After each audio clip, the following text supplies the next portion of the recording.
न मन्त्रं नो यन्त्रं तदपि च न जाने स्तुतिमहो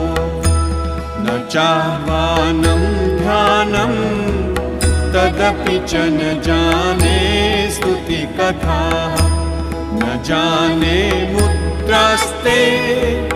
तदपि च न जाने विलपनम् परं जाने मातः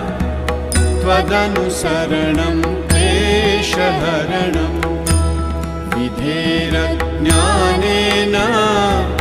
द्रविणविरहेणालसतया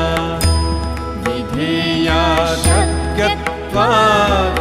तव चरणयोर्याच्युतिरभूत् तदेतत्क्षन्तव्यं जननि सकलोद्धारिणी